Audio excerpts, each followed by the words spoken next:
ছু মন্তর ছু, ছু মন্তর ছু, পাখি এলো হাতে। ছু মন্তর ছু, ছু মন্তর ছু, হাতে পাখি চলে এলো।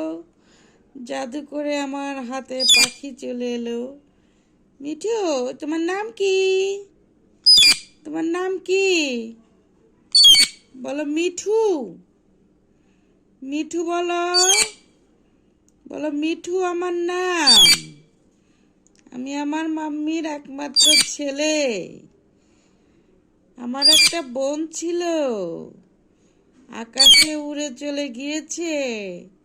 এখন সে তার পরিবার পরিজন নিয়ে ভালো আছে, বাচ্চা ফুটাইছে। সেদিন দেখাও হয়েছিল, তাই না মিঠু? আমরা সেদিন দেখে এসেছি। আমার আগের টিয়া পাখিটা উড়ে চলে গিয়েছে আর কি। আমার আগের টিয়া পাখিটা উড়ে চলে গিয়েছে, তারপর আমি এটাকে কিনেছি। ও মাশাআল্লাহ, অনেক বড় হয়ে গিয়েছে, অনেক বড় হয়ে গিয়েছে, তাই না মিঠু? মিঠুর রিং চলে এসেছে। মিঠু অনেক বেশি সুন্দর হয়েছে, তাই না মিঠু? আর আগের টিয়া পাখিটাকে সেদিন গাছে দেখলাম, মিঠু বলে ডাকলে জবাব নিত। দেখলাম অনেকগুলো বাচ্চা তুলাইছে, মা হয়ে গেছে। যাক আলহামদুলিল্লাহ, ও এখন ভালো আছে জেনে অনেকটাই ভালো। আমিও। মিঠু, আগের টিয়া পাখির শোকে আমি কিন্তু অনেকটাই অসুস্থ হয়ে গিয়েছিলাম, তাই আমি এই টিয়া পাখিটাকে কিনেছি। মিঠু,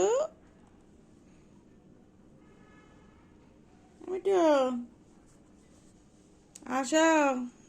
ওরে সোনা আমার, ওরে সোনা, ডাকলে কিভাবে কাছে আসে আমার সোনাটা, সোনা বেবিটা আমার, সোনা বেবিটা। দেখি দেখি, রে সোনা আমার। মিঠু, মিঠু,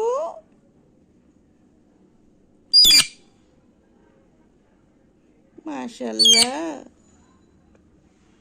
আমার বেবিটা কত সুন্দর হয়েছে। মাশাল্লাহ, মাশাল্লাহ, অনেক সুন্দর হয়েছে আমার বেবিটা। মাশাল্লাহ, মাশাল্লাহ, মাশাল্লাহ, মাশাল্লাহ, আমার বেবিটা কত সুন্দর হয়েছে।